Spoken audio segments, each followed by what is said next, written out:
Assalamualaikum warahmatullahi wabarakatuh. Bismillah, alhamdulillah. Allahumma sholli ala Sayyidina Muhammad wa ala ali Sayyidina Muhammad. Selamat sore anak-anakku semua kelas 4 SD Islam Primadana. Semoga kalian semua dalam keadaan sehat dan semangat belajar. Jumpa lagi dengan Pak Hasan. Hari ini kita akan bersama-sama belajar PAI Mandiri. Untuk hari ini kita akan fokus belajar tentang bina Al-Quran Hadis dan bina Akidah Akhlak. Silakan anak-anak semua disiapkan buku paketnya dan disimak baik-baik apa yang nanti Pak Hasan sampaikan. Sebelum pembelajaran ini kita mulai, mari terlebih dahulu kita membaca basmalah bersama-sama. Bismillahirrahmanirrahim. Pertama, kita akan bersama-sama belajar bina Al-Quran Hadis. Adapun materi pertama atau pelajaran pertama yang akan kita pelajari adalah tentang surat Al-Asr. Bahasan yakin anak-anak semua sudah tidak asing lagi dengan surat Al-Asr. Kenapa? Karena surat Al-Asr ini sudah kita dengar atau sudah sering kita lafalkan sehari-harinya. Jadi, bahasan yakin anak-anak sudah bisa membaca ataupun menghafal surat Al-Asr semua. Untuk itu, sebelum kita memulai pembelajaran kita pada sore hari ini, mari kita bersama-sama membaca surat Al-Asr. A'udzu billahi minasy syaithanir rajim. Bismillahirrahmanirrahim. Wal 'ashr. Innal insana lafi khusr. Illal ladzina amanu wa amilus solihati wa tawasaw bil haqqi wa tawasaw bis sabr. Shadaqallahul azim. Alhamdulillah, kita telah selesai bersama-sama membaca surat Al-Asr. Semoga kita semua senantiasa mendapatkan syafaat dan berkah dari Al-Quran. Amin Allahumma amin. Untuk selanjutnya silakan anak-anak baca sendiri untuk terjemahnya. Bahasan akan langsung menjelaskan tentang isi kandungan surat Al-Asr. Surat Al-Asr diambil dari kata Al-Asr yang artinya demi waktu atau demi masa. Surat Al-Asr ini adalah surat ke-103 di dalam Al-Quran. Dan surat Al-Asr ini terdiri dari 3 ayat. Kemudian surat Al-Asr ini tergolong surat Makkiyah. Kenapa? Karena surat Al-Asr ini diturunkan di kota Makkah. Surat Al-Asr ini berisi tentang perintah Allah Subhanahu wa taala untuk menghargai waktu. Ya.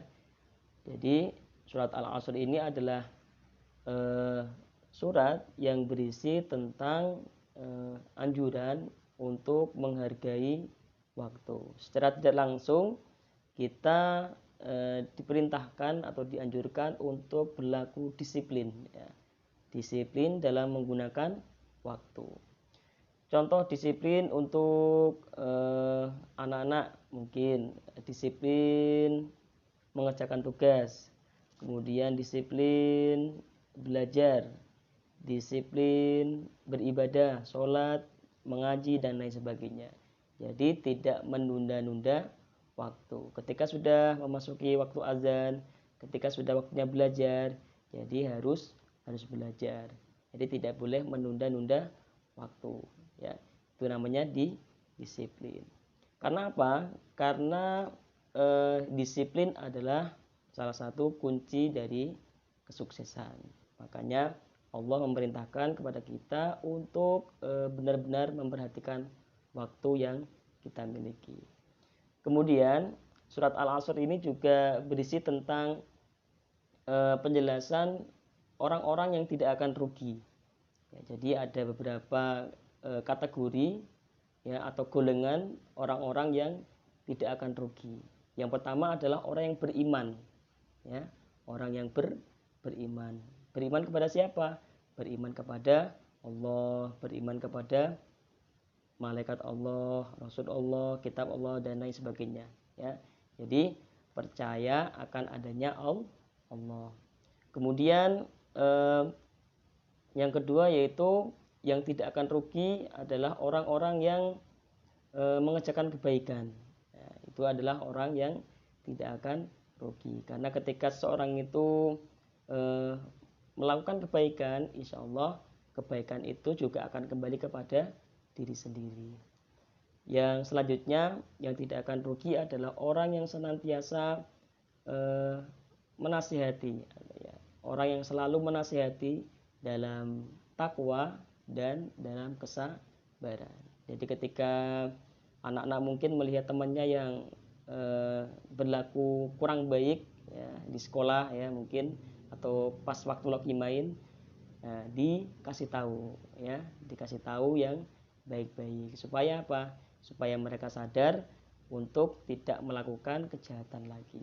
Nah, itulah diantara orang-orang yang tidak akan rugi.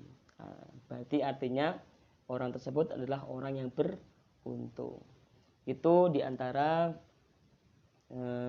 isi kandungan dari surat Al-Asr.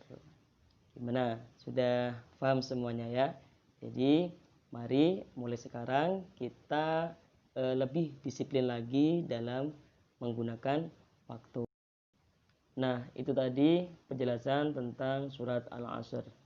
Selanjutnya kita pindah materi bina akidah akhlak. Untuk materi pertama atau pelajaran pertama yang akan kita pelajari adalah tentang kalimat thayyibah. Apa itu kalimat thayyibah? Kalimat thayyibah adalah kalimat atau ucapan yang baik. Adapun kalimat thayyibah yang akan kita pelajari pada hari ini adalah yang pertama kalimat subhanallah. Kalimat subhanallah disebut juga dengan kalimat tasbih yang artinya maha suci Allah. Kalimat tasbih ini adalah kalimat yang menyatakan tentang kesucian Allah Subhanahu wa taala. Kalimat subhanallah biasanya diucapkan Rasulullah Shallallahu alaihi wasallam ketika beliau mengalami peristiwa-peristiwa yang besar. Jadi ketika ada peristiwa-peristiwa tertentu ya, beliau mengucapkan kalimat subhanallah.